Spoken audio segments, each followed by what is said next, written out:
हथियार छोड़े हैं, चलाना नहीं भूले। अगर इस चौखट पर बारात आई तो डोली की जगह उनकी अर्थियां उठेगी, और सबसे पहले अर्थी उसकी उठेगी जिसके सर पर सहरा होगा।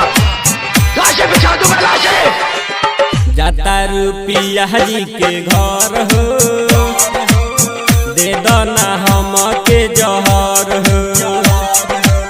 जाता रुपिया जी के घर हो, दे दो ना हम के जहर हो। अपनी मर्जी से तो फिर क्यों आई मेरी जिंदगी में? क्यों दिखाई मुझे वो खुशियां, वो प्यार, ताकि आज तुम मुझसे कह सको कि वो सब झूठ था और सच ये है कि आज तुम किसी और की बनना चाहती हो। दिहलू तू प्यार में हमके दागा हो, तोड़लू सनेहिया के धागा हो। दिहलू तू प्यार में हमके दागा हो, तोड़लू सनेहिया के धागा हो। तोरा बिना कटी ना डगर हो, दे दो ना हम के जहर हो। तोरा बिना कटी ना डगर हो, दे दो ना हम के जहर हो। जाता रुपिया जी के घर हो, दे दो ना हम के जहर हो। अगर इस चौखट पर बारात आई तो डोली की जगह उनकी अर्थियां उठेगी, और सबसे पहले अर्थी उसकी उठेगी जिसके सर पर सहरा होगा।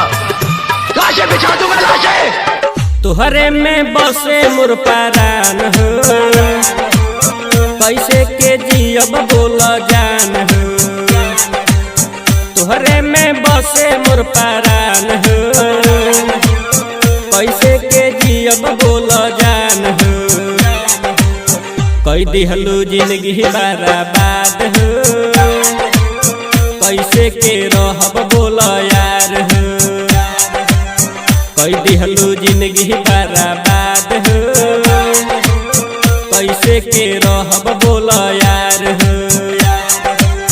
जाता रुपिया जी के घर हो, दे दो ना हम के जहर हो। हम किसी दूसरे की अमानत हैं।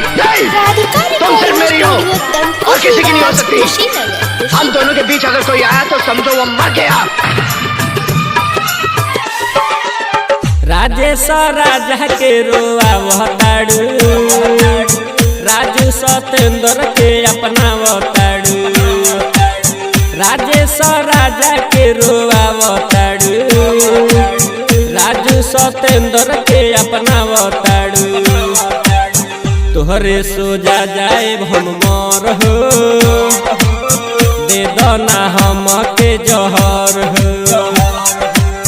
तोहरे सोजा जाए हम मर हो, दे दो ना हम के जहर हो।